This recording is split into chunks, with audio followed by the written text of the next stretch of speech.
All right, hi guys, it's Hannah.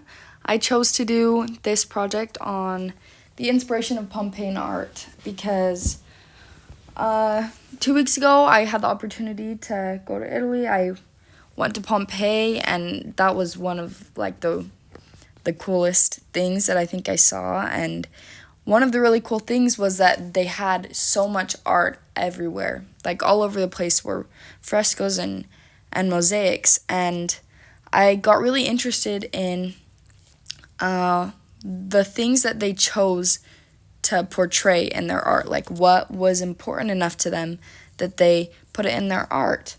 And it kind of connected to me. It was kind of interesting to me because I thought of at most people's houses, you can go look and see kind of on their wall, maybe they have a sports poster or like pictures of their family or pictures of nature.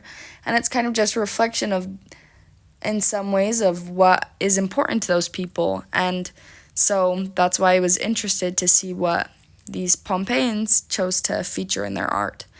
And one of the key things they featured all over the place was myths, like stories explaining heroes, and also stories explaining like different parts of the world and why they were that way, so just helping them to understand the world better. And on the left we've got a little piece of a story about Hercules, and on the right is a piece of the story about the Minotaur, which is really cool. And these stories were just really important to them.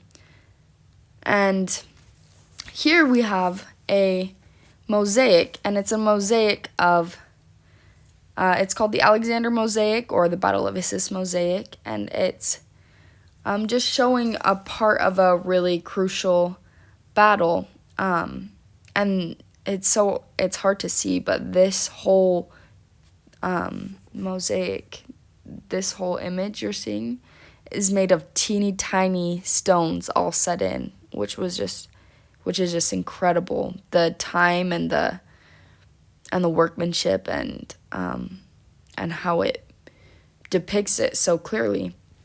And the mosaic is a little damaged, as you can see, but it's interesting that they chose to feature battles and different scenes of war, and it might reflect kind of how prominent war was and how common it was in their day, and also kind of just having war heroes and inspirational stories, like this battle, which was a really amazing success.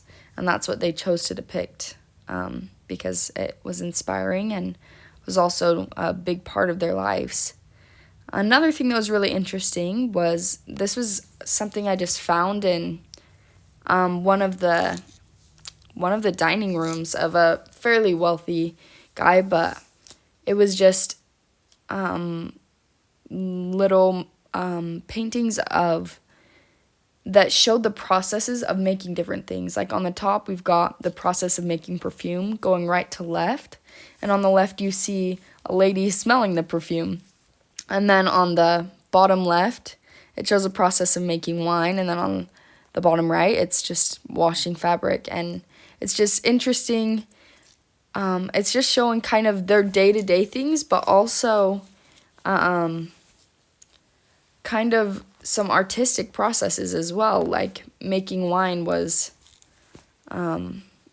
something that they took very seriously, and it was an art for them, and same with perfume, making perfume. And it was just really cool to see those processes and to see how they did those things.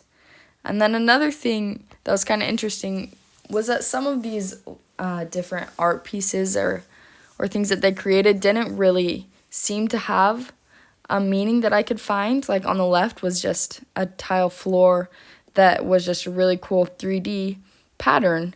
That it's incredible that they could create that they were able to understand it and be able to place those pieces so that it created that. But there isn't a greater meaning. It's more just for the aesthetics. And then on the right is some mosaics that it does include some different like animals and things, but for the most part, a lot of it is just shapes, like triangles and squares, and there's not as much telling of stories or featuring things in the outside world, but it's just aesthetics. And it was really cool to just see all of these things that they chose to include in their different art.